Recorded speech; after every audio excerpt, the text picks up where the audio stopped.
Welcome to Flag Dad's Film Review, the podcast where a group of movie-loving dads reunite to resurrect their long-lost hobby after years of sacrificing it on the altar of parenthood. We're here to unleash our uncensored and often badly thought-out takes on the flicks we missed while drowning in diapers and toddler meltdowns. In this week's flag-themed extravaganza, we're going to be raising the cinematic banner as high as we can, by which I mean that actually flags are mostly a visual thing, and podcasting is primarily an oral format, in my opinion, so this could be a bit rubbish. Who knows? Let's find out. After we've compiled our top 5 flags, we're going to kick it up a notch with Richard Linklater's exploration of patriotism, friendship and loss in the 2017 Amazon Prime Studios movie Last Flag Flying, before we finish things up by taking a cheeky stroll down memory lane with a nostalgic look back at a time when moustaches were thick, mullets were magnificent and working-class northerners were paraded on British TV for the very first time, vying for the chance to win a washing machine, toaster or, of course, a speedboat in classic TV series Bullseye. All that's left to do is introduce the dads, and because I haven't had a lot of time this week, let's just say that Sidey has probably done something improbable this week. Peter has a lot of kids, and Dan is old, and I'm Riggs. Hello. Hello. Yo. Hi. We had a night out, didn't we? 3 of us, me, you and Dan. It was good. It was fun, wasn't it? Let's night out. It was nice. So like off the hook. I fell asleep at 10:30. Yeah, well, it's because we went hard. We went early. We went down to the restaurant where we had made no booking to get turned away, and then brought back, and then turned away, and then brought back again. They really did, and it was some great Thai, and then I had that thing off the special, and it was just amazing. Yeah, with great food, and then some great beats at Crafty J's, and you weren't feeling it so much. We were probably the coolest people there by about 20 years. We were the oldest by 20 years. Yeah. We had to retreat to the safety of the man cave after that. Eventually, we came back and watched. I did notice that young people, there was a good amount of mullets on display. Yeah, is that like is that just a Jersey thing, or is that it's like a diet Shoreditch kind of thing going on. I love it. I really love it. I was talking to you about this on Saturday. You're gonna have to do I some should get a mullet because you're kind of short on the I know, but my hair, I'm moment, like a fucking lion's mane. I could have a mullet in a couple of weeks. Well, you own that mullet. When you've got it, we want to see it, we want to photograph it, and we want to put it online. I don't know. I want to measure it. It's a big thing to commit How big to, how big, when does kind of, when it's longer become a mullet? When it's longer at the back than it is at the front. That's it. I think that once it reaches the collar, or whatever. Yeah. Oh, there you go. It's different. Yeah, because you could have a fringe, but you could definitely have a mullet that isn't quite as long, but it would still be mullet-esque, especially if you shave the sides. The best ones were like party. Yeah. Well, party at the back, business but business. Business front, party at the back. It's like, whoa. I've got business I will to sponsor you to grow a mullet. Sponsored mullet. Yeah. Let's see what the listeners think. Every single listener thinks you should get a mullet. Like, there's no doubt about it.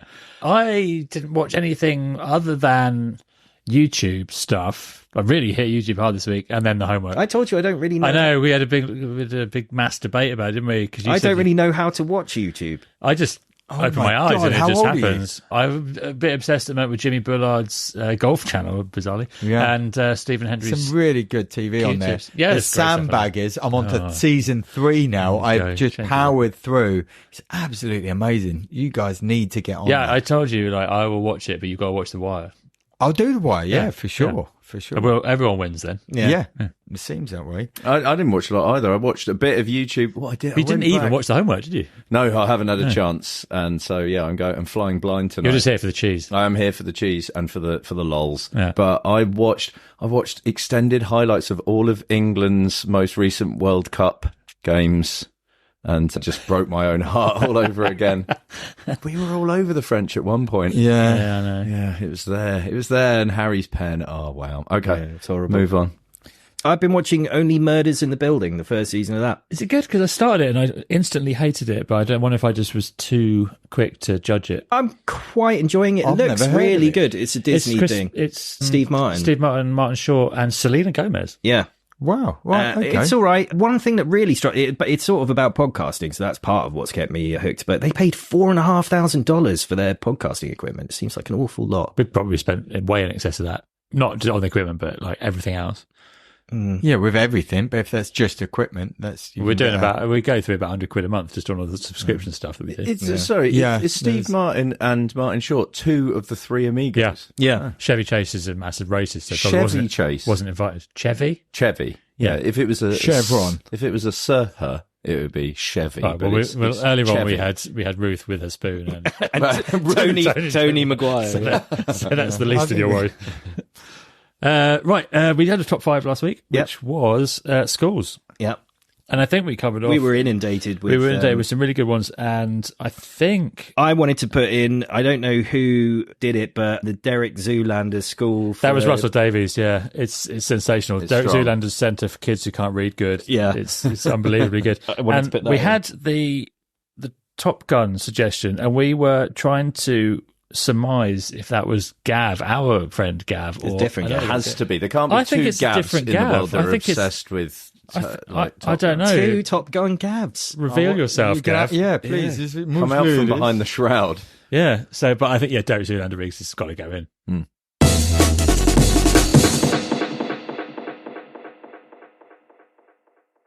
Well, I've noticed you've come dressed for the occasion, Dan, because this is top 5 flags, and you're wearing the stars and bars. Yeah, well, I need to get on theme. This was to do with the strong flag theme that I've gone for this week. Yeah. With Covered off by 2 out of 3. 2 out of 3.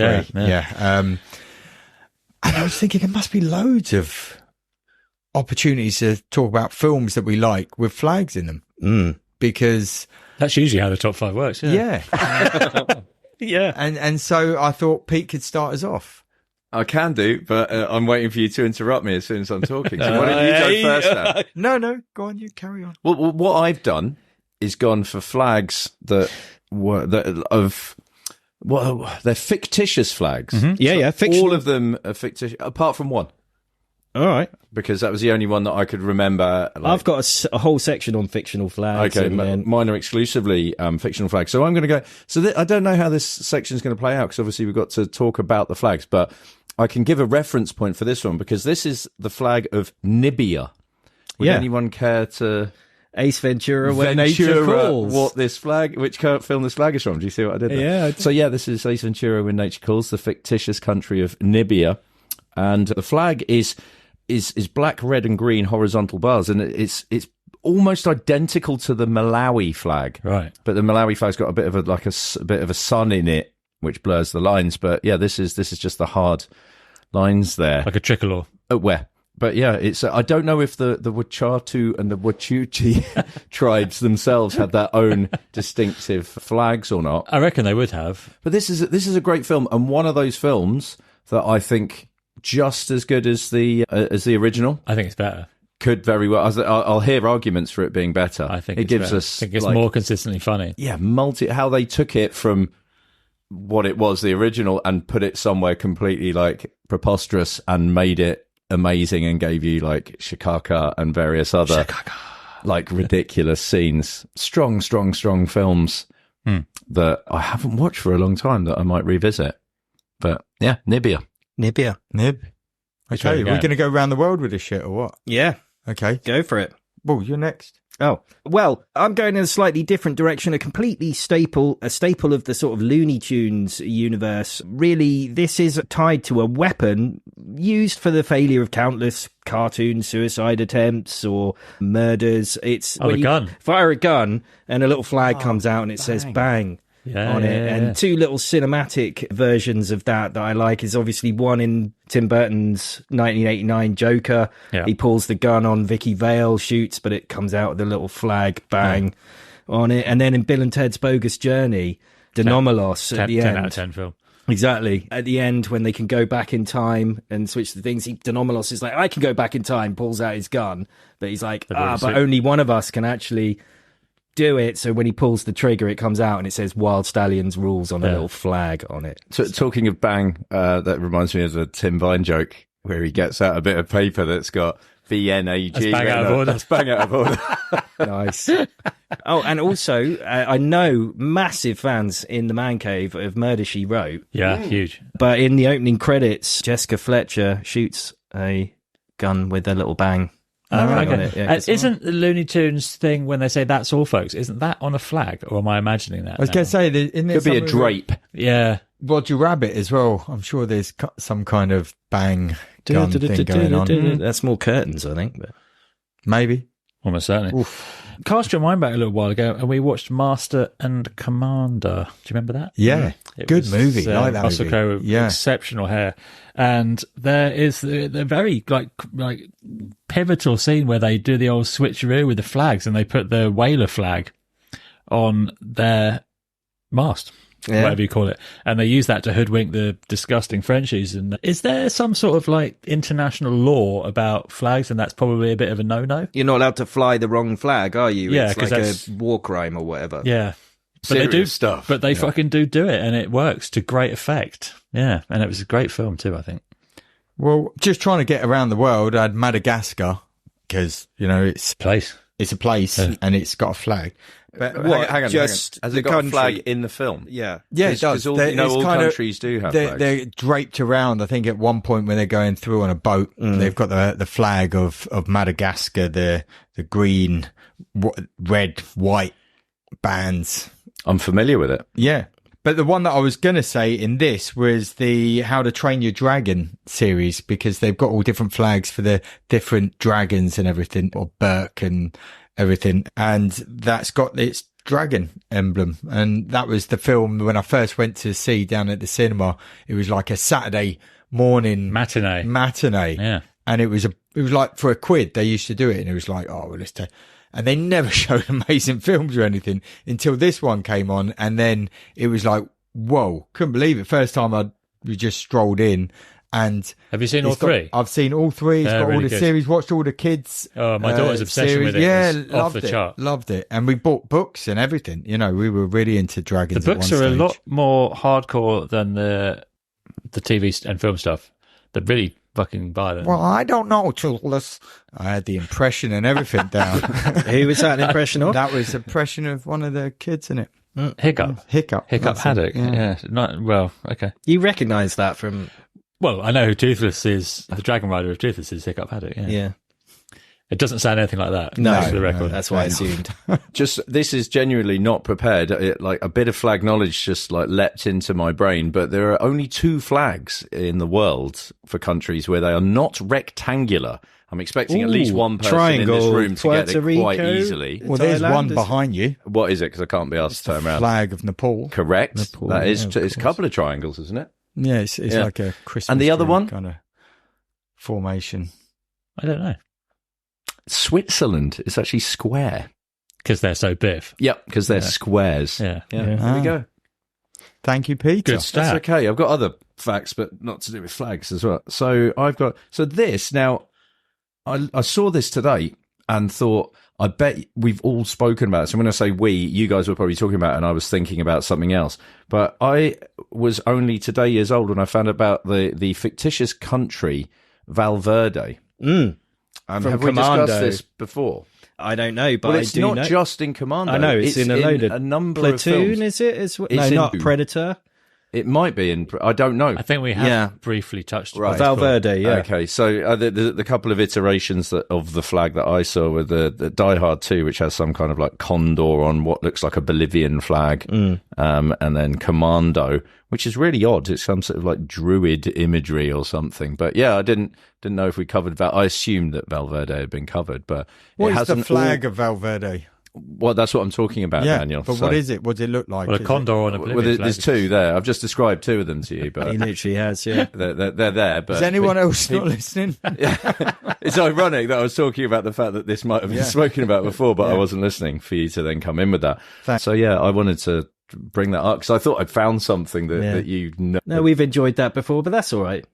Okay, that was really patronising. Thanks. I don't know what you said. Thanks, sir. What did one flag say to the other? Nothing. It just waved. Oh my God. Even the little hand. Yeah.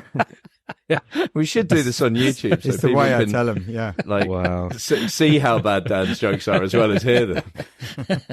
Reeks. Well, I always think of the final scenes of Spider-Man, especially the Tobey Maguire. I think the first one finishes him with like literally clinging to a pole as the American flag. Like, Okay, right. So I only put this out relatively late, and we've had that. This has been nominated all right. in video form, Okay. and there is a term for it. It's called flag shagging. Okay. Yeah. Well, this is flag shagging. He then. repeatedly lands on like the flagpole thing, Yeah. with it billowing behind him, or it just happens to be on every building. I mean, America is like that, Yeah. but it's just so. Well, in your it's a big thing in the comics as well. Yeah. I think in Superman 2 as well, the last thing, because that's the one where Reeves becomes a prick for some reason, because Gus puts tobacco I don't in. think it is. No, it's Zod and the Boys is Superman 2. It's when he goes through the trash Superman compactor. II. It's a different kryptonites do different things, isn't it? Well, anyway, when he Red fixes kryptonite? up the world, he fixes up the American flag is one of the last what's things. the He one puts with it back on the White House. Yeah, is that's what he right. does with it. Yeah. What's the one with the Hulk on it? The whole. It's like a bit. A flag with the Hulk on maybe it. it's a banner. I can't believe people were actually answering like that was a genuine question. Wow. Okay. Well, they're quite often, a symbol of military victories and all the rest of it. So the one that really jumped into my mind is the flag from Iwo Jima. That's a Flags of Our Fathers movie. It was the one I thought of, which is a Clint Eastwood joint. And it's that iconic image, which I have here, but it doesn't work on a podcast, of a load of soldiers kind of hoisting it, kind of like on the top of a hill with a load of fucking bodies lying around.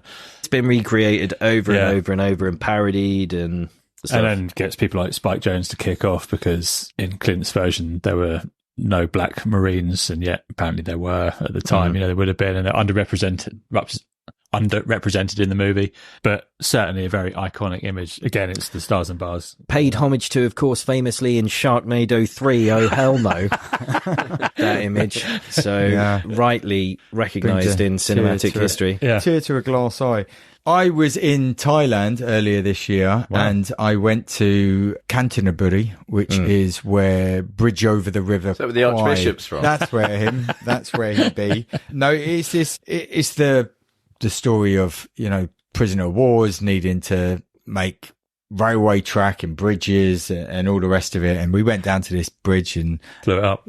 we didn't know. We just kind of walked along it and walked over it and then came back again. There's all, you just think now, looking at that river, when you look at it, it's a big old river, but you probably think, oh, I could swim across it. It's not that far to look to the other side, but the current's really strong and everything. And you just think, wow, that now they've got little hotels and guest houses and things the way down the river. Obviously back then it had just been jungle, and there'd have been horrors and all kind of terrible things you would have seen. Just looking, this river would have still just been rolling along the same way.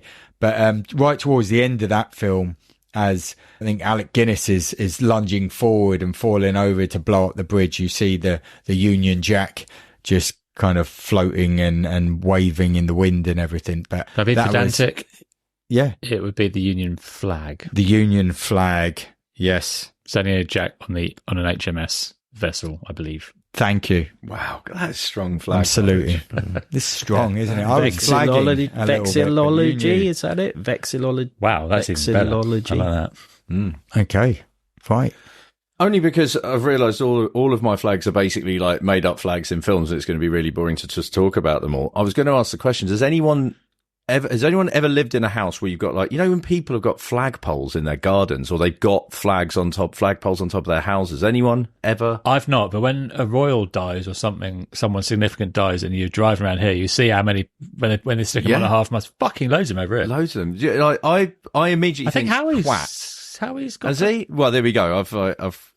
I'm obviously right. Yeah. But, it's really pretentious. Like, why have you got a flagpole in your garden? And why would you put got flags one in up? his. Has he? He's just inherited a flagpole. I imagine he's going to, cut it down and smoke it or something. You don't think we should get one for here, for the man cave? Yeah. With Bad Dad's flag on it. Yeah, I like. There's a brilliant like one, that. actually, as you go up Grooville Hill, just on the right, the bottom of the hill there. Have you seen that flag? I see it every morning. Oh, it's a West Ham one, isn't it? Oh, yeah, I like that one as well. Yeah. But one I did want to talk about, and you see this like throughout Star Wars, is the flags of both the the Rebel Alliance and the Empire, I guess. And the reason I mention that is because a friend of mine, he got like the two emblems like tattooed on either arm. Right. And I remember being fucking like absolutely, because I'd already got like tattoos in those places, really shit tattoos as well that I got, and being really jealous and thinking, why didn't I fucking think of that? It just looks Must be somewhere else you get them when you're like. I know, but yeah, then I kind of grew up and stopped getting shit tattoos. Did you though? Yeah. Okay, cool. Riggs? Well, Game of Thrones has got a lot of flags in it, and they've all got their own banners. Famously, the Stark one is obviously a wolf. Yeah. A dire wolf. The Lannisters were the lions, and the others were other things as well. What house were the mountain and the hounds? Clegane. House Clegane. Yeah, I can't. Oh, the what's it? I've forgotten their name. The Boltons. Was it the flayed man? It's like an upside down bloke on a cross with his skin peeled off. That's what represents your house. Baron, yeah. But not actually flags, but flag clothing probably, and it's probably going to be my nomination as well, is going to be Apollo Creed shorts. Ah, yes. In the Rocky universe. And, we watched in Creed as well as they took on a new significance when Creed wears them in his final bout against Tony Bellew, whoever, I can't remember the character's name, but that was great. And he continues to wear them throughout the franchise, and they're such an iconic, it's a great short. Yeah, great shorts. If we did top 5 shorts, I'm sure they'd be in there as well. Nazis are fun, and they like a flag. They really like iconography and stuff. And I tell you what, it's fucking weird when you go to India, because that symbol is. Well, they did steal it. It means purity. Yeah, but you see it, and I remember the first time I was like, you see it quite a lot, and I was like, oh right, okay. And then, am I okay here? Yeah, is it? Am I right in thinking it's reversed, or is it not? Like it's the other way round? It could be. Like the prongs point the other. Well, in any case, Indiana Jones has frequent Nazi contributions. He does. And so lots of flags. But also I was thinking about the Man in the High Castle, which is the alternate take where the Nazis won. And so that flag is flying freely in that case. And you can often pick up a Nazi flag here in Jersey at the auction.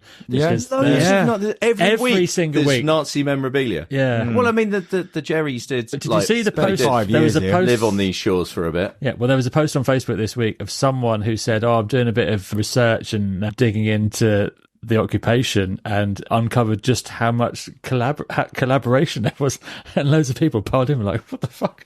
And they was like, well, what evidence have you found of all this stuff? And there were obviously people who did that sort of shit, but it stirred up some pretty strong feeling, as you can imagine. Yeah. Dan, do you something else have anything to offer? What do you remember of the of those days? Actually, you'll find I was on different rationing shores then. I was on different shores then. Did you have a little crystal radio? Living up in St. Cath's Woods. Well, it's all kind of when I've thought of the flags as well, you've got every Vietnam movie, you've got just about every Western, they'll have some flags at some stage, even with the cowboys. Well, they're the Confederate ones and stuff in there. All those kind of things. And I was trying to think of getting around the world. So I had South Africa's flag, which upside down Y fronts, which was Invictus, the movie of Nelson Mandela, and winning the 1995 Rugby World Cup, not sort of football World Cup. No, it's just the rugby. Are we big? I think we're pretty big there. It's bigger than that, so absolutely all of them. Well, Matt Damon. Matt Damon played. What was his name? The Hank Is it the Hank Azaria? Nelson Mandela. Nelson Mandela. Hansi Cronje. No, Cronje. I don't think. No. Who was the Idris? The captain. South African rugby team that won the World Cup. That's who Matt Damon played. Harry would know, but I'm not big on I rugby. might go with Hansi Cronje again. That's someone he was a cricketer. He was the dead cricket captain. Cheat. Was it? Did he die in a helicopter accident? His plane crashed. Okay, I think you almost did inverted commas. Well, I think they said it. No, Payne Stewart's one was decompressed. His plane just crashed. I think he probably ploughed it into a cliff because it was a huge scandal. Yeah. Oh, it's a shame like Smith didn't do that after he got caught cheating. Well, this was actually a decent movie, if I could remember anything about it. Yeah, but it was based on a true story, sports movie of how they really needed to win this World Cup, not just because of the sport and the history that would bring, but really to unite the country together, because it was a mixed race team which needed to help represent this new South Africa after apartheid and Nelson Mandela coming out. The good old days. It wasn't really going all that smooth up until that point. But then, boom. You know, you've got this massive change, and they pulled it off, haven't they? Although whether they, I don't know, did they? Is Idris Elba isn't played Nelson in that one? Sure, he did in some film or other. In any case, let's move on. Okay, it might have Morgan Freeman. Yeah, it's Morgan Freeman in that one. Yeah, oh yeah, was that one? Yeah, sorry, I'm sure he did play him though. Anyway, I don't care. Let's move on. Spent too long talking about South Africa. Yeah, so there's two here that literally are just for the purposes of trolling a couple of people here. One is in all the Pirates of the Caribbean films, obviously you have the Jolly Roger, yeah, which is often referred to as a skull and crossbones, but quite often it would be like two swords underneath the skull. And not in fact crossed bones. Yeah, so there's a guy who goes around on a mobility scooter over here who's got one. It's rad. Yeah, it's really cool. Yeah, he's a big Pirates of the Caribbean fan. And the other one is I've only this week I've found out that Reegs dislikes Lord of the Rings. I didn't realise that. I don't dislike it. So I've been doing my best to now troll you with. It's a big surprise to me that Reegs is such a hater of fantasy like that. What a bell. Yeah, general, But there's tons and tons of flags in Lord of the Rings lore. So much so that they have them for like the area, like, you know, like Rohan and stuff like that, and Gondor have all got their own flags. They're mostly triangular or very pointy. Well, you would have in the big battles, you would have a standard bearer. You know, someone like why are you laughing? That's funny. That's not funny, but I want to know why it is now. Just died. I don't know. Can I just say, in the Lord of the Rings, they'd have had a standard. No, but just in military stuff, factually, like there would be someone there carrying job the fucking... to just carry the fucking flag. That's what shit. That would have been Francois Pienaar's job.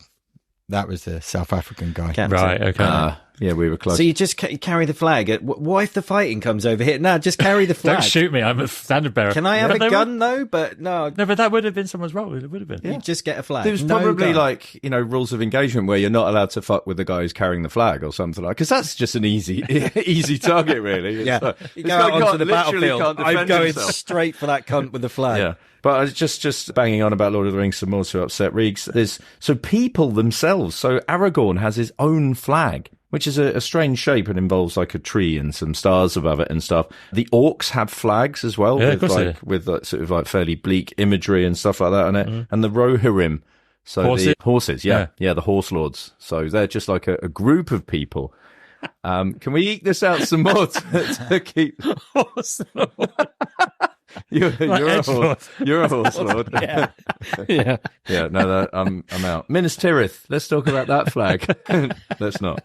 I guess this is trolling myself more than anything, but sticking your tongue to a flagpole is a famous scene from that god-awful movie that you forced us to watch. I love that movie, yeah. A Christmas Story, yearning for an awful time in the world, the 50s. And, and the little kid, doesn't he, licks the flagpole after a dare, and the fire department have to come in and gets like... double dog dare him. Yeah. Double dog dare him, that's right. And memorably, sort of a scene that I think pays homage to that Christmas classic movie is Jackass 2, when one of the guy freezes his balls to like a block of ice. No, not so much. But funny. But, yeah. Would you like some flag blunders? Yeah. Chariots of Fire everyone raves about, but they really fucked it because it's obviously set at the Paris Olympics of 1924, and they clearly show the US flag having 50 stars, where in fact at that time... It would have had 48. They do the same thing, Sidey. Of course you know this, but they do the same thing in Wind Talkers, the Nick Cage movie. Silly fuckers. Yeah, it's I mean, the whole integrity of the movie just shot down. I know. With a silly mistake like just two, like, normal, average people like us with barely competent flag knowledge could know that. I know. Because it even looks different because it would have been a straight grid, whereas the 50 flag, it was a different configuration. Yeah, exactly, configuration. Yeah. Casino Royale, the good one, is the beginning set in the fictional embassy of Nambutu. Yeah. But however, the guards are clearly wearing the Madagascar flag patches on their uniforms, so that's a better Madagascar flag reference than Dan's. Oh, yeah. Miles better. And in Thunderball, which is my favourite Bond film, it was until I read this, the Panamanian flag is seen on the villain's yacht, but it's fucking upside down. Well, that Nambutu thing, that is a thing across the Bond franchise, isn't it? They have Nambutu. They have a place. Oh, that's consistent, is it? Yeah, I think so. But are they consistently fucking it with the flag? Yeah, probably. Wankers. Yeah. Because it does have a sort of a consistent thing around Bond, you know, with his like Universal Exports as his cover and all that sort of stuff. It is, yeah. You hate Bond, don't you? Not hate it. You hate it. Officially hates it. Dan? You hate everything, you. Just like Heather's film last week, the fat girl. Jesus. He's totally slut-shamed the chick in the midweek as well. What is wrong with you, Immediately.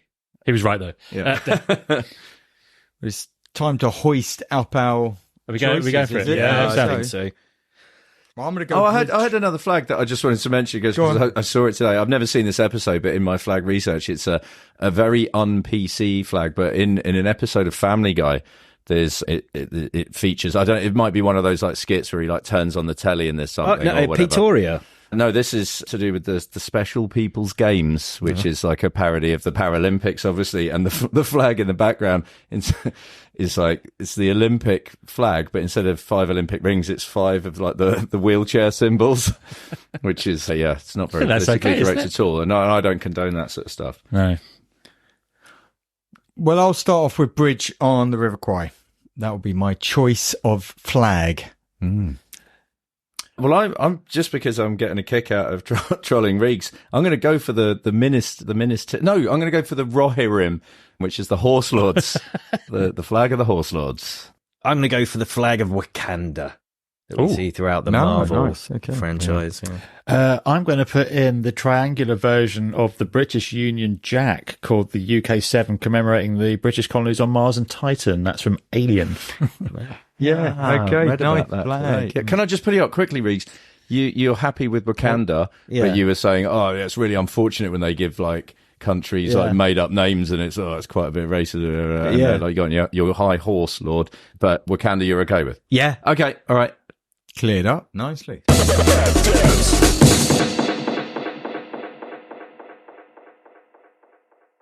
It's cheese subscription day. It is, and I mentioned last week, I think, that we had refined our order. That's paid dividends already, hasn't it? Yeah, and I think we might even refine even further and just like let's just give us like the hardest stick. Not you hard. two are absolute purists though, because you bring some of the smelliest dog dick cheese I was going to say we've ever had. Peter has like literally run out of like parts of his penis and balls to compare cheese to with one of the cheeses tonight. They do tend to lend themselves to like dick, balls, and bum holes. Yeah, socks. It's like it doesn't immediately lend itself to something you'd want to eat. Well, I quite like dick, balls, and bum holes. But the fragrance off one of these cheeses, it really is quite overpowering. It is, and let's just quickly go through them. Now, we haven't yet delved into the Brie de Meaux d'Angers, I'm going to call it. It is what it is. I mean, it's a brie, so how good can it be? But it's also it's the 9 times winner of the coveted Médaille d'Or, which is the gold medal. I'm holding that up for everybody at home. What you're holding in your hand has won more stuff than West Ham, so you've got to appreciate that. It felt quality. Now, then we went, and I wish we'd started, I'll cover off the other soft one, the Petit Münster, that's the fragrance. Stinks. Doesn't it taste... really does. It really does. I was sniffing like. If we're quiet now, maybe the listeners can smell it because it really is that strong. Are you having some now? Is that what I'm about to? Yeah, smell it first. Oh dear me! Yeah, that's the feet, isn't it? I think that is the feet. Mostly with these cheeses, the taste is never. No, it never is And the same with this one. the taste equivalent of the smell. The bark is worse than the bite. Exactly. It is the wash rind. It's a sticky orange rind produced by continual brushing with brine for 3 weeks. So that's a lot of brine brushing. It says that the flavour is complex. It's savoury, sweet, and tangy with a final note of spice, Who which the I fuck got as well. brushes brine for 3 weeks? These guys. Yeah, these guys, the people, Imagine that, the a brine people brusher. who Just to get that smell. I mean, in the Münster Valley. Where's that? Is that Germany? Sounds German. far- Yeah, far- it's where Herman's from. Germans. but when you eat them, Yeah. it doesn't taste like it It was smells. so I touched it, and then Reeks just caught me moments ago, just sniffing my fingers. And the only thing I can say it's akin to is when, it's like a hot, sticky day, and then you stick your hand down your undies for a little scratch, and then come back up for a sniff. I've still got to eat this. Yeah. But that's what you're smelling right now. It's and the eating kind of right now. texture of cheese that just doesn't do it for me. It's No, a bit it's plasticky, bouncy. Yeah. rubbery. That's not my preferred consistency. I'd have to Okay, say. right. Well, sorry. But then we move on to Well, so I'm going to start off now. This by itself is a solid cheese, right? And I wish we'd started there because this is the Sparkenho Shropshire Blue. What a name to start off with. Will Clark makes this. Oh, Clarky. Yeah, to the same. Yeah, Clarky boy makes it to the same recipe as his Sparkenho Blue. I don't know what this means. Sounds a bit lazy. If anything. Yeah, but then he just adds annatto to the milk. That's how he. That's what that makes the. You say annatto, I say annatto. yeah. So yeah, it's a sort of an orange blue. I think he makes a red molester, doesn't he? That's for the. He does. He makes the Sparkenho Red Leicester. Yeah. Yeah, you're quite right. You're very knowledgeable about this stuff. Or you read the notes. I read the just notes. before. Yeah. But It's how you get knowledge, though, isn't it? it is by reading. Yeah. The taste is buttery and mellow with a gentle spice to finish. I think that is a solid cheese. And so for your kind of like the blue lovers out there, I'd say it's probably like a 3 out of 7 on the strengthometer. But in cheese terms, I'd say that's an 8 out of 10 cheese. It is an 8 out of 10 cheese. It's solid. Now we move on to what is a 10 out of 10 cheese. Yeah. And I think it's all the way up to 7 on the strengthometer in terms of flavour. This is the Roquefort Carl, and it is made by the 3rd generation of the Carl family. And Carl Drogo, who remain one of the only family producers of Roquefort left in the region. And it even says on the notes, this is as good as you will get. And I think they're not wrong. I can't argue with that. It is a taste sensation. It's aggressive. That's it's that punchy. white one that looks like the white seagull one. shit. And it's a bit, it looks like seagull shit. It's gone a bit sweaty now as well, which I like. That helps, yeah. It's got, whereas the Petit Münster is all in your face, but then doesn't deliver. This one just like kicks you right in the cojones. Yeah, just kind of like straight away it sidles in, like not really making a great song and dance about it. It's like you've taken a bite out of a petri dish at first. Yes, that's a good apt description. Yeah, it looks like that and it tastes like that. Yeah, sensational. Yeah, it's very acidic, isn't it? It would be like if you put a bit of litmus paper on it, it'd fucking just fly out of your hand.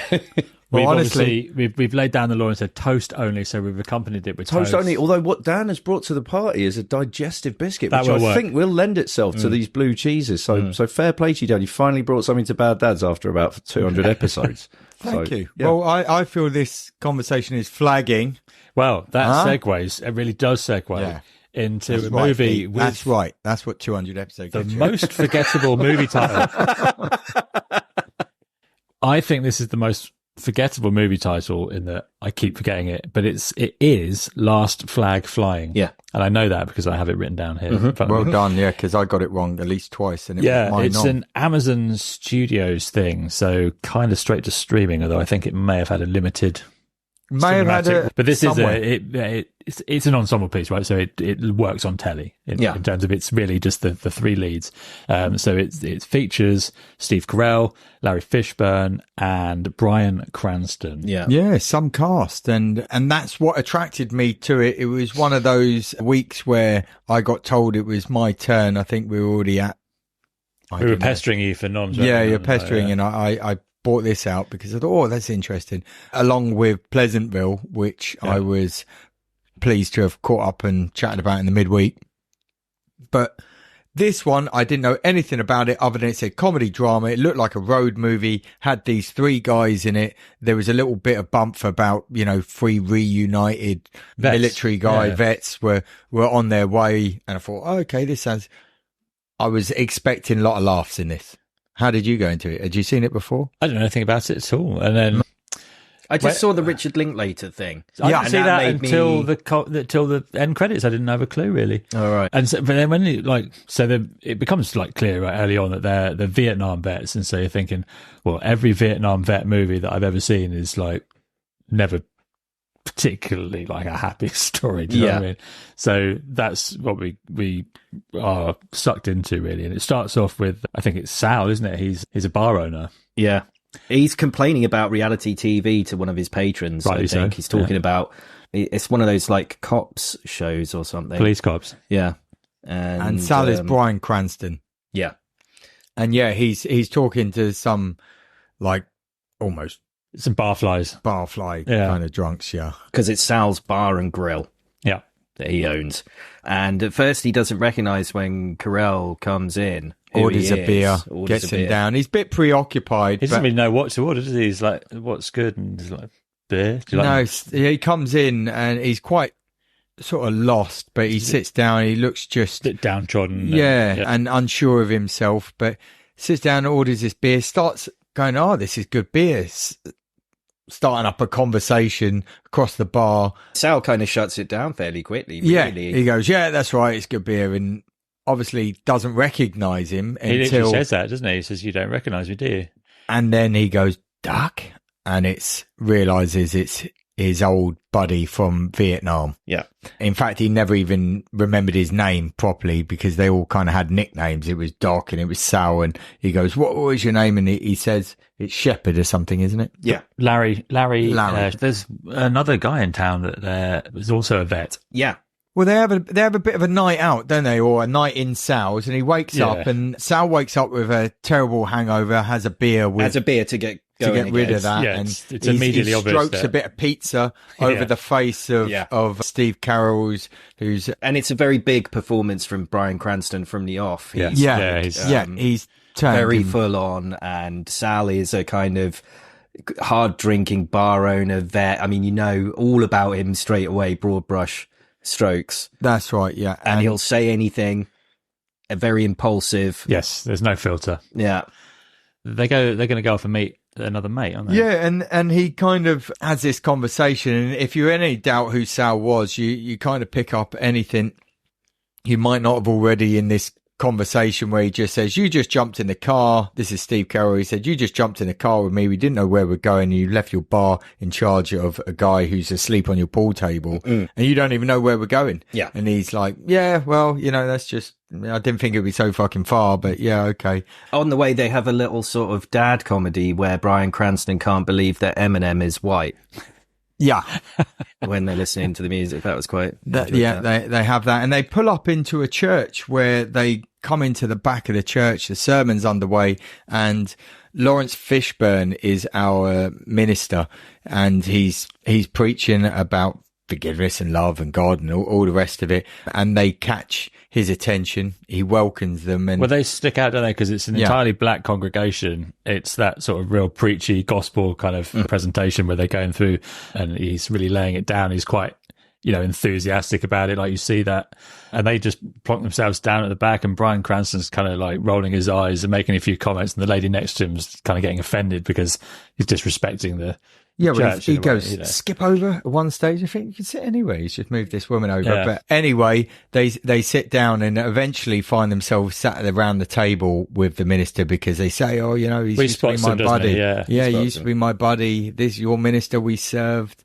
And they can't believe this guy, because already between them, they're kind of laughing at each other and like kids at the back going, this guy, because he used to be the baddest motherfucker. He was a wild, he was just crazy. There was the Mauler, they called him, didn't Mueller, they? yeah, because Richard Mueller is his name. Mueller the Mauler. Yeah, and I think quite quickly, really, Mueller wants to spirit them away back to his house because he says it at the dinner table. It's like to his wife, like, get them some pudding so we can, let before they leave. Yeah. And so he's not so keen on, he's chosen, obviously he's had a wild life, and they explore this a little bit at this point, but look much more later in the movie.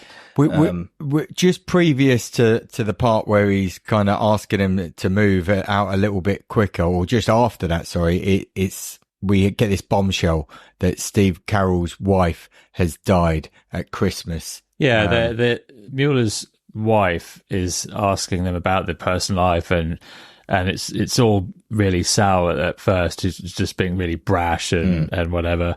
And then they ask about... Well, and also, is this at the point where Sal reveals he's got a plate in his head?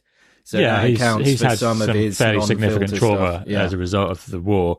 But Doc, he says, I met a lady and she's a little slow, but she's fine. She do everything. And he's like, oh, I didn't realize that your wife was retarded. And he's like, no, she's not. She just things a little slower, but she can do everything anyone else can do. Yeah. She passed. It was like she passed in January this year, and they were like, oh fuck, like that was inappropriate. And well, and it's such a quiet performance from Steve Carell really as well. He's taciturn. He barely says a word throughout the movie, and then he reveals this big piece of information, and then goes on to reveal more information.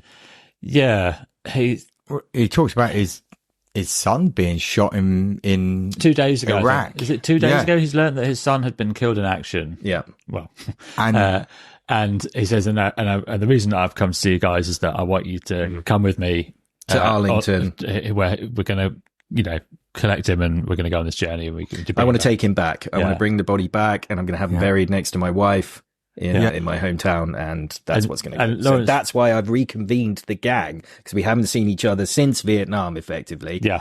And they go to Arlington though, don't they? First of all, like Richard Mueller, Lawrence Fishburne's preacher character, he's been sort of keen to kind of like, yes, come into my house, have dinner, but then please just fuck off. Yeah.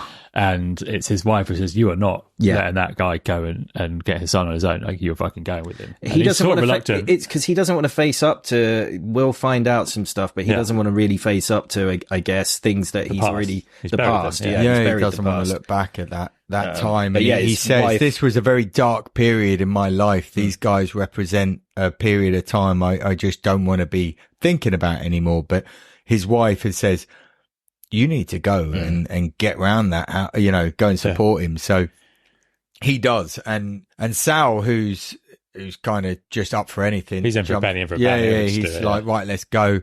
And so they head off to Arlington. Yeah. Which looks like to be a drive through the night. Yeah. And they get there, and Steve Carell's got a piece of paper, and he's saying, oh, it's not here.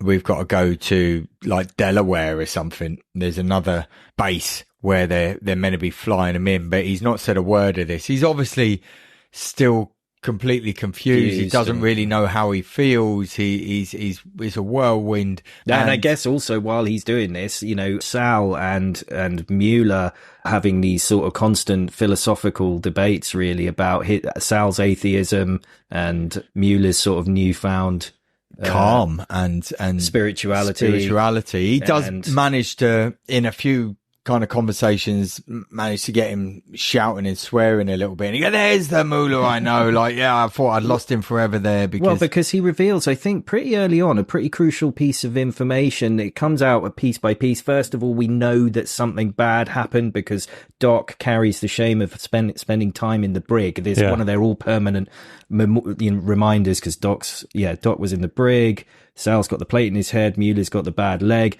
and there was some suggestion they were getting high on the morphine that was handed out to like a lot of American soldiers were in Vietnam. And later that will play out even more, I guess. Yeah. So they do eventually go from Arlington to Delaware, did you say it was? Yeah, I think it was somewhere, some base where they had to go. Some enormous aircraft hangar. That's right. And it's not just them when they get there. There's maybe 7 coffins or something, and there's families from each of those kind of fallen soldiers, sat on the chairs, sobbing and sort of silently watching and things. And they kind of walk in, and it's such a weird kind of room and everything. And there's army. It's huge, colonel. highly sterile environment, basically. And, there's like, I would say, taken to the mess hall, but it's just like a table in the corner in this warehouse. Like, and they've obviously got the body in this coffin over the flag, draped over it. And they speak to the colonel, and he's saying what a hero he is. And, it gives him the official story, the spiel. But Sal goes, I think he says, "Can I see him?" And he goes, "Oh, it's not a good idea." Doc goes to see him. Yeah. Well, Sal kind of puts the idea in his head. Because he says, he said, "I would want to see him. I would want to see him if it was me." But, that's me.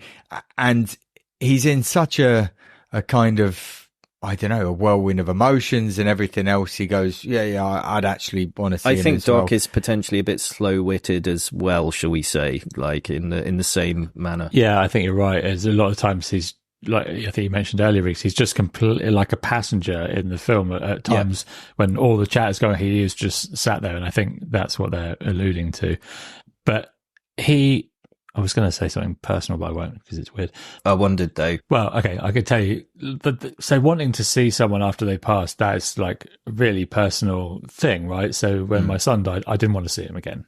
Yeah. But my missus did. So different strokes for different folks, I guess, right? So, but he does want to see him. But the difference is, I think he's been shot in the head. He's been shot in the face. In the back of the head. And the exit wound is in the face. And the colonel says to him, this is very distressing and you cannot unsee what you've seen. Yeah. And he doesn't advise that you see it. No, that's ill-advised. Anyway, he does that. He does go see him. But while he goes off to see his son for the last time, he's the real truth comes out about what's happened. And he's been shot doing a Coke run, but literally buying Coke. As in Coca-Cola. It's great, this character. We shouldn't skip too much over this character. Yeah, Quentin. It's Quentin or something, isn't it? I don't know who the actor is. It's definitely Quentin Tarantino. J. Quentin Johnson. Yeah, he's playing like Corporal Washington. Yeah, his rank, Corporal. And he knows what's happened, and he tells Sal and Mueller that he was actually shot while he was just buying some Coca-Cola. Well, they were on a school supplies mission. That's what they were doing. They spent a week humping iPads and, all stuff to set up a school. And every day they would go to Abdul's Market, I think, buy Cokes. Yeah. And it was Lance Corporal Washington's turn to go. Yeah. And he didn't go. And in fact, Larry's son, Larry Jr., he jumped out, and was just shot in the back of the head buying Cokes. And then they kind of talk about their retaliation after, well, what did you do? Because Sal was asking him as Doc's just sat, having looked at the Larry in the coffin. They're having this is kind of going on in the background almost. That's right. Carell is quietly just looking at the body. There's no massive grief explosion. No, but Sal was kind of just getting the lowdown, and obviously Mueller's there as well, and he's listening, and they're going, what are you going to do now then? What do you say? And then they've got this moral dilemma because he knows he's just been fed a load of bullshit, and Sal doesn't like that. He's got no authority, respect for authority when it comes to the colonel, and he's saying, look, I listened to you when I was really like this scene when so what happens is they say, well, no, he's not fucking going to this. They almost, as in the Marine Corps, see it as this holy, this duty, this ground where it's like sacred, and a member of the Corps has to fucking go there, and you belong to the Corps. They see that they own them for another 100 years. Like you're a Marine. He goes in that ground, and he's ours for 100 years under that ground. And you're buried in your uniform. And it's very explicit, it's all military and blah, blah, blah. And Doc's like, no, I don't want that for him. He's coming home with me tonight. You're going to make it happen. And the colonel is like, he wants to talk them out, but he knows he's not going to be able to at this moment in time. So he does arrange for all this stuff. But Sal is really pushing his buttons, saying, oh, I'd have loved to have fucking met you on the field. One of us would have got fragged and one of us would end up. He's just like anti-authority. Yeah. And this guy, he's taking it, while they're having, and he just gets out the radios or he telephones to say, look, I need you to make some stuff happen, tonight. But then he has the conversation with Washington, Lance Corporal Washington. And he fucking screams at him. He's like, listen, you make sure he fucking comes back with us. He's in the Marine Corps. He tells him the number one thing. He tells you that guy is buried in his uniform. Yeah. That is that wherever, if he's buried at home, he must fucking graduation suit. I'm Yeah. having him in a fucking graduation suit. And he says, listen, that Sal might look like a fucking drunk or whatever, but he's fucking dangerous. You watch out for him. And that other fuck, Mueller, just because he reminds you of your father. Yeah. Don't fucking trust him. You know, he's the fucking enemy as well. And I think he basically instructs him, was he joking? To kill him if he gets in his fucking way. He said, do what needs to be done to make this happen. Yeah, I wasn't sure if he kind of took it. That's not an order, son. I'm not ordering you to do that, but fucking do that. Yeah. And so they now They're in command of a coffin. Yeah, it's a train. And suddenly, you know, the logistics of it become clear because they wheel the coffin out, Sal and Mueller. It can only be discharged into a member of the armed forces or the clergy. And he's like, "Wow, look at me, I'm a He kind of just puts his little white collar on. And then they have to go off and hire a van, which kicks off, I guess, what's supposed to be a series of sort of hijinks, where when they hire the van, Cranston is a bit dodgy, talking about, I don't know how long I'm going to need it for, not really telling her what it's for, mentions something about Osama bin Laden. And and the woman's giving some really strange looks to Mueller over there, and she's not quite heard what she thinks she's heard. And eventually Muller's had enough anyway. He's like, look, I've done my bit, I'm going home now. And he's left to get a bus ticket. And Cranston, just as they're beginning to thaw each other out a little bit and warm to each other, they're splitting up. And he's going, and he said, right, well, okay, I've got this, was it U-Haul truck or something?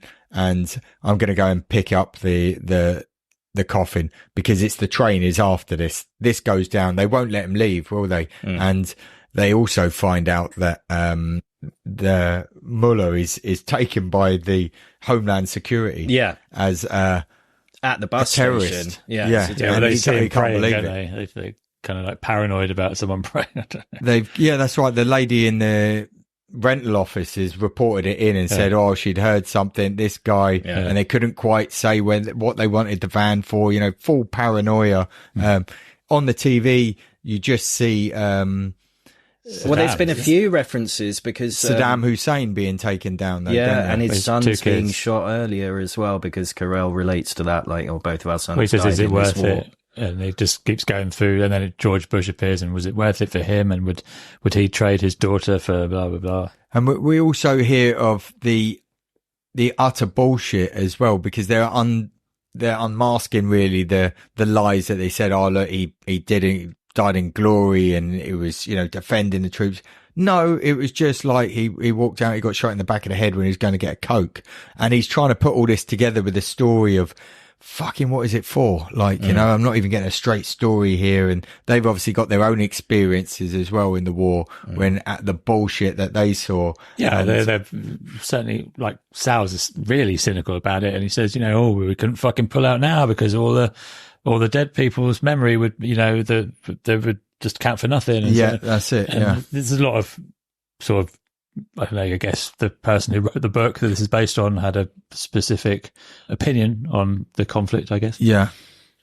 Yeah, it's all kind of emotional, not going through the many laughs I thought this film was going to bring. Well, I would say that at this point now, because the three of them do get back together and they go on the train, and the coffin is being guarded by an army. Is it the army or is it Navy? He's not a Marine anyway. That's just the train conductory guy, but he works on a military train and was formerly Marines. Yeah.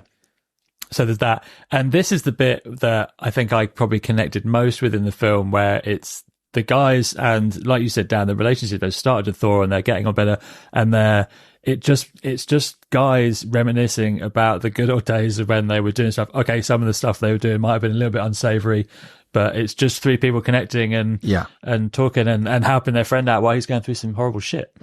Yeah, which is where there's some of the stories and they're just fucking howling with laughter about, you know, all the shit they used to get up to while they were out on tour. Yeah. It's pretty good. The crazy shenanigans. But they do pull into the little town where Steve Carell is, and they get into his house, and they all kind of crash back there, and they're still having this debate on what to do. You've still got Washington there, who, you know, his orders are to, and he's also the best friend of Larry. Yeah. So he's got this, I'd like to do him a solid and like to do him, but you also know he's got this order that he needs to get him, and they resolve it really easily, actually, don't they, in the film? It plays out quite nicely, but they go to visit someone, don't they? And yeah, well, they're gearing up for the funeral, and because of the funeral being there, they decide to visit the mother of. So it comes out that whilst they were in Vietnam, there was a night when a guy died and was in agonizing pain, but basically they were all so high they'd used up all the morphine. They'd used all the morphine. And this guy just sort of died in agonizing pain. And, you know, that's really the trauma that binds them together, watching this guy. So they go to see his mother, inspired, I guess, by what's happened with Larry's son and the truth, and wanting to tell the truth. They go to tell her the truth. And it's a great performance from her, actually. yeah. And she says, "Oh, it's great to see you. And, you know, they told me my son was a hero in a heartbeat. He can't do it." Yeah. He cannot tell her. Yeah, she says, "Are you the boys?" She busts out the family photos. Saved. Yeah. And so this is his daughter, and I'm a great grandmother. And I think Lawrence Fishburne said, "Oh God, he would have been a grandfather." Yeah. Look at that. And they're looking at the photos. They're like, "I'm not going to fucking. You can't ruin. Well, it comes this. back to Sal, who's been brutally honest in so many other ways, and is also like talked about how can you tell people lies, you know, how can you not tell them the truth, and then it's his opportunity to tell the truth, and of course looking at it, it's not the time for that. No. Yeah. It's you know, really done, nicely done about why we tell the lies that we would do about, very sensitively portrayed, very nuanced.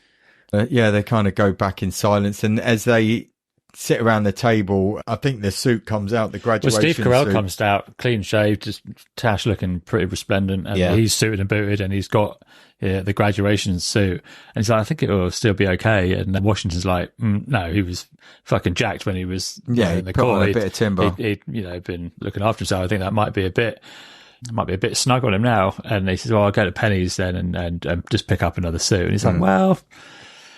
And then you've got these all vets sat round there. So what about if you just put him in his uniform? In his blues. And there's no big like drama or pushback on it. The letter though, isn't there? But you don't see this until... I think he reads that after. He reads and the other guys, it really annoyed me, that, actually. The other guys, they start talking about how fucking good you look and how great you felt when you put on your best dress. For the first time, how you... And so he's like, yeah, maybe that's what we'll do. Well, Cranston gets all in his gear, doesn't he? And starts trying to chat up ladies as well. There's a girl at the funeral. It's like turns into Wedding Crashers, yeah.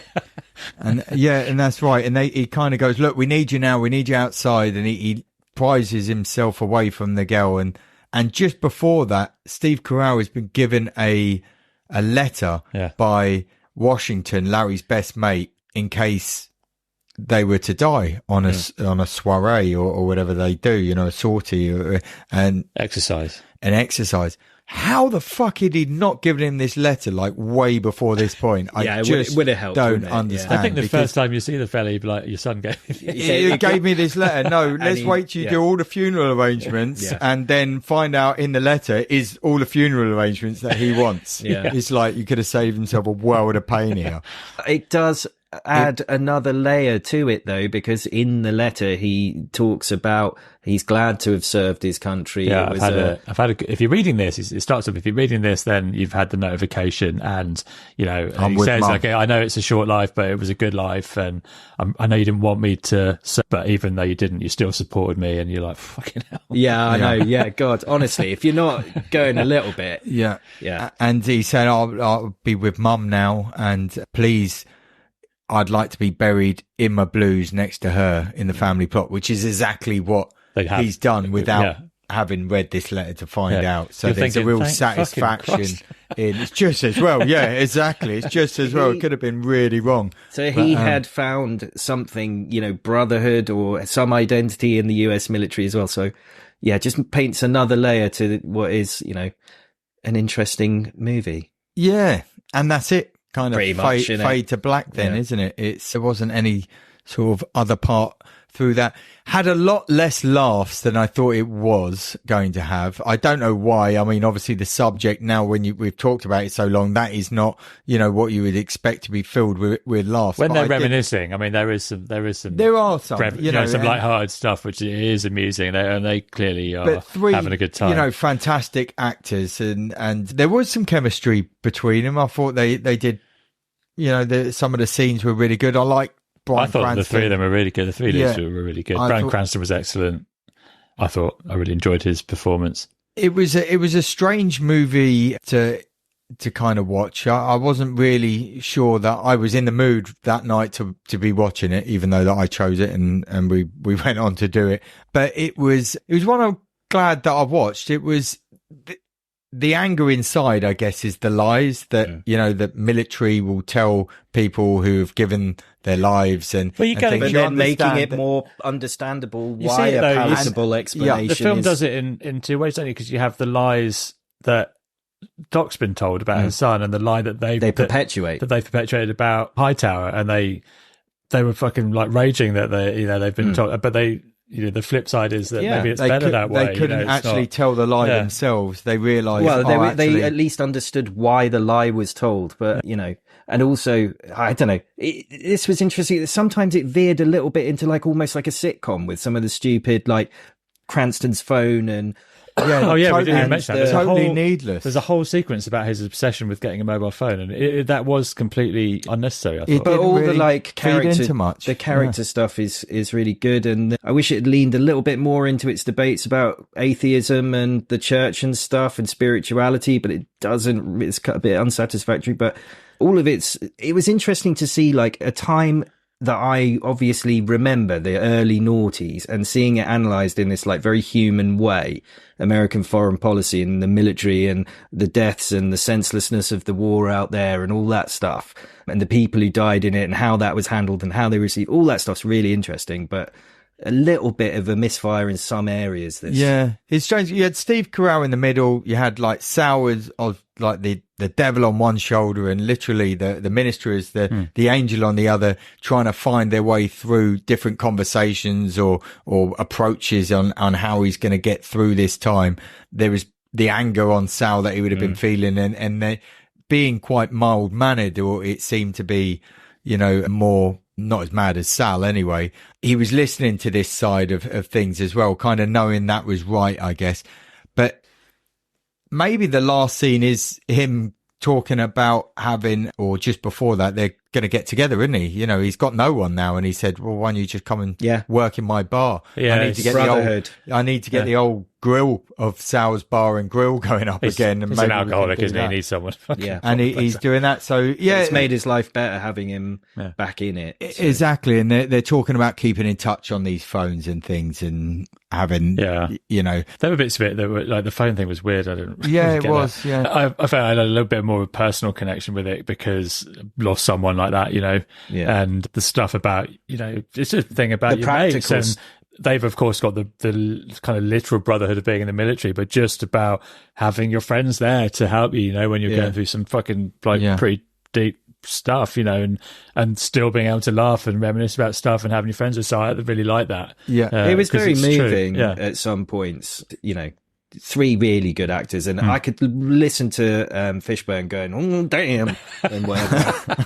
He was excellent. He did play that role very well. I would say strong recommend. You enjoyed it? Yeah, good. I would recommend. I would hesitate a little bit saying strong recommend, but I would. But we say that for everything, though. Then I will say it again. Strong recommend.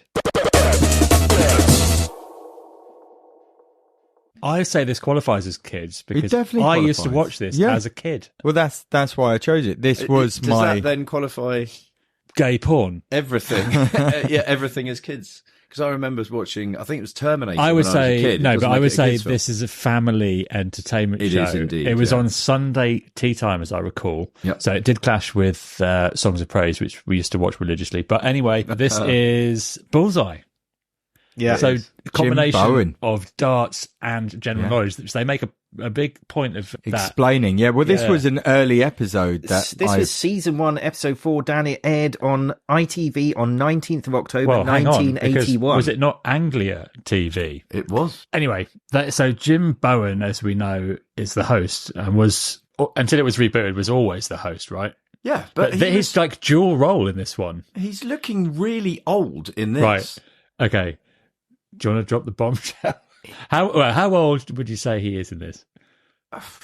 Right. So I actually thought this about everyone, contestants included, but bearing in mind, hang on. I don't remember seeing what year was that this? old. 1981. 81. Okay, so I would have been watching this mid-80s, I guess, when I was a kid, maybe mid to late 80s. Yeah. So he was hosting it then. And so when we watched it today. Yeah. I was like, my God, he like looks old then, right? Yes. But Dan knows how old he was. Yeah, it was me. Oh, it was you? Sorry, yeah, it was me. How old? But we'll have a guess. It's going to be something like really, really like terrifying, like our age, like 45.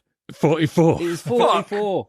There's not a chance. I know. Literally. Like when this goes out, we need to post a picture of him as still from 44 it, because that is the oldest looking. As we sit here now, I'm 44 years old. Yeah. And same. What the fuck? Maybe I do look old, but not. He looks like he could be my dad.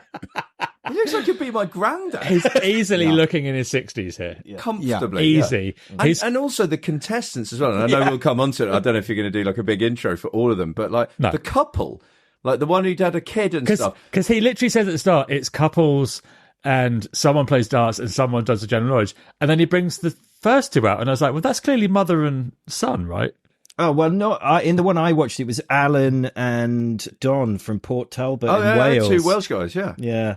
Did you not watch the same episode? Right, episode 4. Yeah, season 1, episode 4. We had the 2 Welsh guys. We had the couple, the guy with the beard and the bird with the terrible teeth. We watched the same one because we talked about the waggling of darts. Yeah, we watched the same one. I saw the waggling of darts as well, though. It is this one. So it's the format of Bullseye. Everybody should know it, but if you don't, it's general knowledge. What about the music? We haven't even listened to that yet. Here it is.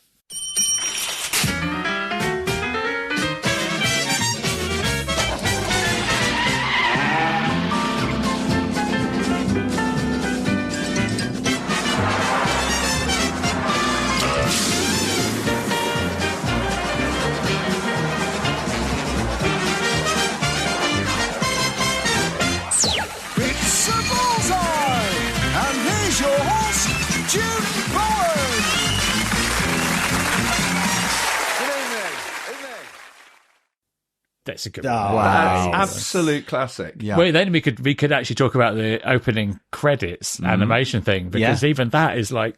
Well, this is the cartoon. This is where it grabbed the kids, because you got Bully. It was kind of against a cartoon background. It was a bull in a darts shirt. There's a darts comp on in the Boozer, and That's he goes right. in. And okay, so this whole show is just like rampant sex. It's just about booze, rampantly sexist, and even the credits, like with the barmaid, she's got really, really protruding nipples. In this thing, so that was a treat. Talking of Bully. Now, I don't know if, again, this was something else that you wanted to talk about, but my memory of Bullseye was like, there was so much more of Bully in it. Like, Bully would like walk on the screen and do the spellings. Yeah, and not in this one. In that, and then he was introducing the prizes at the end. Like Bully would be there, kind of. There was a tankard. Yeah, it lacked. There was a Bully tankard. There was a tankard, and there was a Bully like soft toy thing. Yeah, in the ones that I remember. But this. So Jim Bowen does everything in this. He introduces them. He kind of like shoves them around on the to get them where they need to go. And then he's very natural, though. There was another guy who used to stand by the dartboard from what I recall, but not in this one. Tony Green. It's like an actual darts. Is it umpire? I don't know what. Referee, I think. Referee. It's like an actual darts referee. Do like the scoring and stuff. Whereas like Jim is standing. He's in the firing line. Yeah, because if you come in with a steel chair or whatever, he disqualifies you. The first couple that came out, in the one that I think Dan and I watched, the darts player, he's a relatively young lad, and he says, "Oh, do you play a lot of darts then?" And he goes, "Fridays." And it is clearly like fucking terrified of being on television. He's so out of his fucking element. And Jim Bowen just fucking bullies him. He's like, oh, what, just once a week? He's like, yeah, just at the pub on Friday. He's like, oh, and the rest of the week you just don't bother. And he's like, right, you go and sit over there. His partner that looked like his mother, but maybe it wasn't. It's like, you go, what do they call it? The brain box or something? Yeah, you're going over into the brain box. The dart players are going to go and stand over there, sit over there. You see the crowd. There's so many purple rinses in that crowd, isn't there? It's like it's just like filled with Jim Bowen's. But he cracks a few jokes, and there's nothing. Nothing from the crowd. But it doesn't stop him. He carries on. He's just so awkward. He's just so like cringy when he's welcoming people, and they're really, from what as you say, uncomfortable. It's TV back in those days. What, you on TV? It's like that is huge. They're definitely not picking people for like their charisma. Or their darts ability, or their fucking general knowledge. It's just like people that they just gone round like local villages with like a tombola, and like they've picked out. They go, oh right, you're going on Bullseye, and it's like, fuck, I don't know any answers to any questions. You had all I can't these throw dart. northern clubs, didn't you, back in those days? And they would have been doing, they would have found their contestants from these, because a lot of them were all up north, came in. We had a Scottish couple. I watched actually a couple, so if I'm getting confused with the other couples, because I went into a bit of a Bullseye rabbit hole after this and started watching a few more. But basically, you're right, Pete. Nobody could answer any of the questions. The money is funny now looking back, isn't it? You're going, amazing. Are you going to go for £10? This is for £10. £30? Oh, that's okay. I'm not going to risk it. Right, okay, so I think we can resolve if we all watch the same one. Was Eric Bristow in it? No. Yes. Eric Bristow. So Riggs and I watched the same one, which was season 1, episode 4, and it had Eric Crafty Bristow. Cockney. Yeah. Crafty Cockney. Yeah, and he's all surly, and he fucks it as well. He fucks it, and only gets, like, in 3 rounds, only gets 165. Well, that's how much money they have to give to charity. We had a fucking right result with ours. So the first round is general knowledge, and they had, well, first of all, you have to go closer to the bull. And the first guy who only plays on a Friday, he nearly missed the board. Oh, yeah. we had those. It was so close. And then they have the general knowledge where you can go, like you say, 10, 20, 25, 50. And history, sport. You've got to nominate a category. Faces. And even if they miss, you still get the question. Then after that, you have ads. And then it was the charity round where they have a professional. But just before there, before you get onto that bit, you've got the break where he knocks out the contestants that have knocks come them out. Basically, he might as well have done. He might as well have done. So he goes up and they've won like £30, and he goes, literally, it's going to take me a few minutes to count this out. So you go off. Honestly, quid, how long? This had me in stitches because he's got the fucking cash in his pocket. Yeah. He just brings out what a cash, and he's like, and they 10, 20, 30, right, fuck off.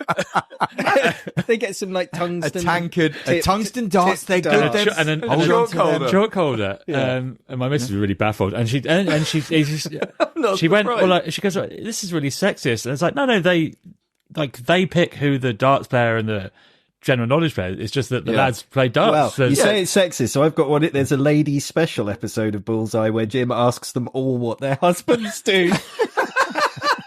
Right, so the one that Dan and I watched, it gets to the charity bit, and after my missus had said, and it fucking is sexist, like, and then he goes, right, and we've got a great guest for you today, and it's she, and I was like, here you go. So it's this lady, she won the Laura Duggan or something. It's like the Butlins, blah blah blah. She won that in 78, the Butlins, 79, 80, and 81 Blitz or something. Yeah, and then he goes, she's single.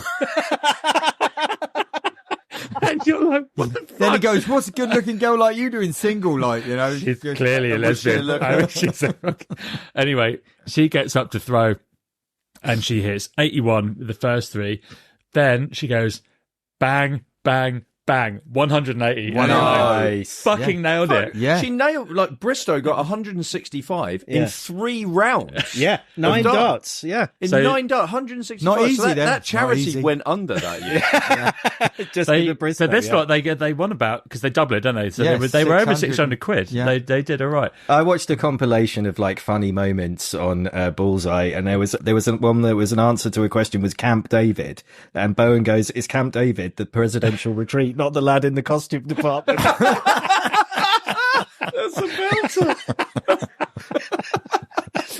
It's terrible, isn't it? It's terrible. But this was it. This was mainstream kind of Sunday. Honestly, TV. There was a bit where they were talking, and I had to fast forward it. I couldn't live with myself watching it. It was so fucking excruciating. I just wanted to skip to see what they won. So they did the thing, and they won like a washing machine and a tea's made and some champagne. Woo, everyone's really excited about that. Some cut glasses. I mean, they the won prizes a fucking car were... in ours. Well, they won. So did you see it?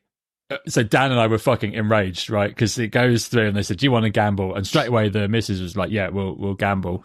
So they go, but she did okay. She got 45, she I think. was like, 46, 45. So he, she was, so 46, he needed 60 odd. He needed 55. So I was like, bang. It's just, and the guy was decent, even though he was left-handed. So he goes, 20. Boom, 20. And Jim Bones stops him, right? So you know, darts is like it's a rhythm thing. Bang, bang. It's like wait. Hand comes out. All you need is 15, and he fucking stops about 20 seconds. He's not even sure. I think Bowen. And he counting. steps up and he goes 1.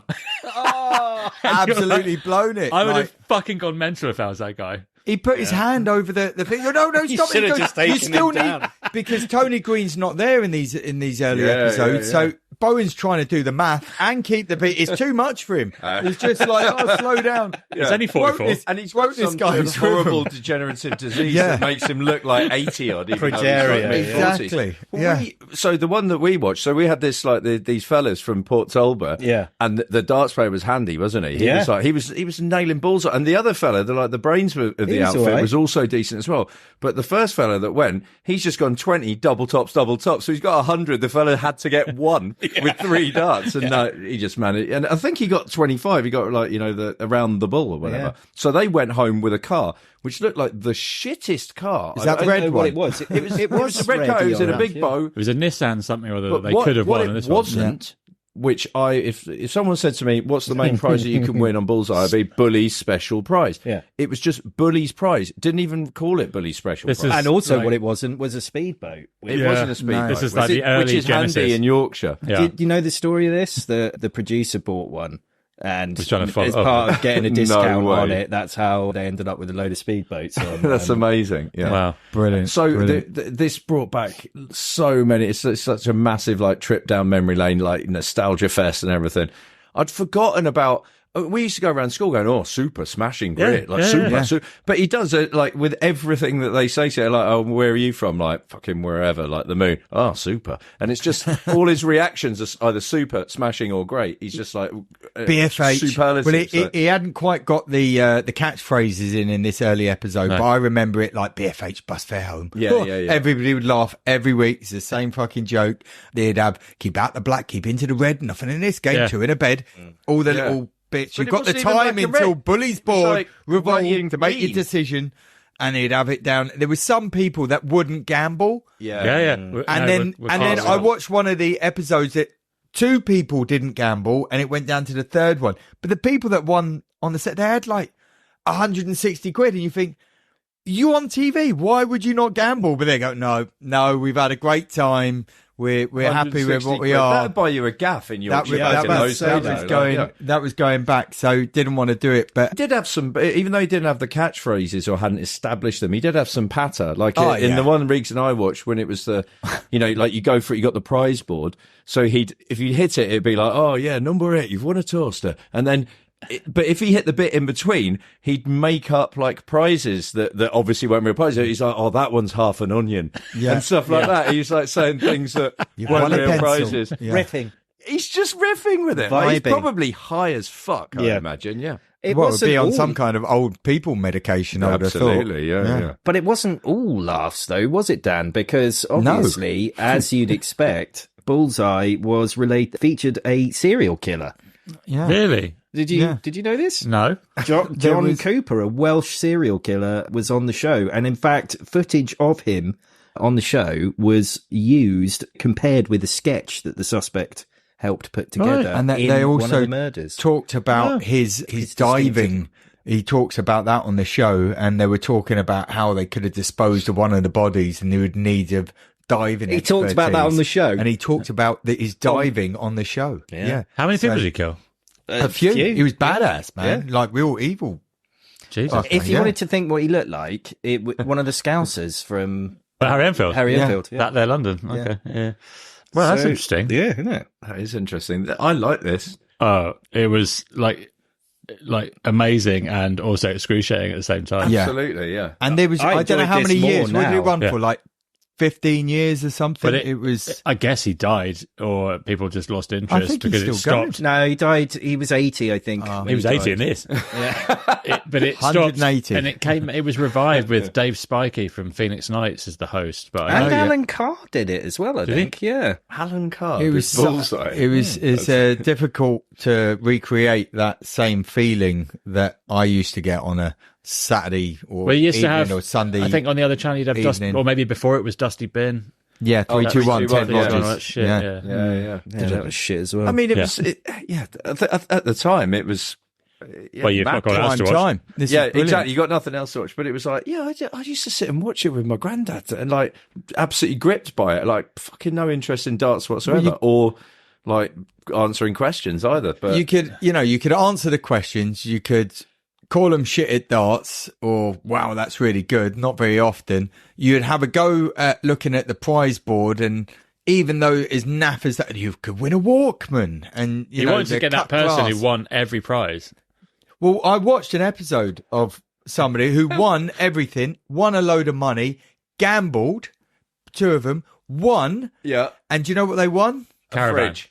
The shittest thing I've ever seen. West Ham shirt. No, it was a fashion shopping spree.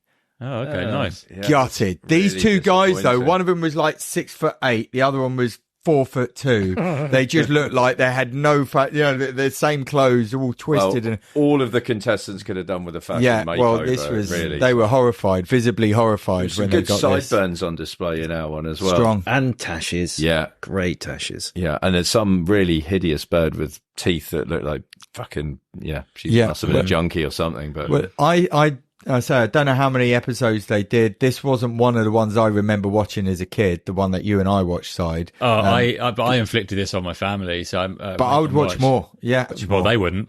We got about 5 minutes in, and I just heard my daughter lean over to her mother and go, "Can we watch something else?" I was like, "Look, this is what we had to watch when I was a kid, so you just fucking put up and shut up." And they're only like 25 minutes. It's or quite a long something. 25 minutes if it's excruciatingly bad for like, Yeah, can be. a youngster now watching this. I did quite like the fact I didn't have to concentrate very much on it. I would say like it's an absolute time capsule of, that period in time. yeah, Dark period of time. Yeah. Go for it. strong recommend.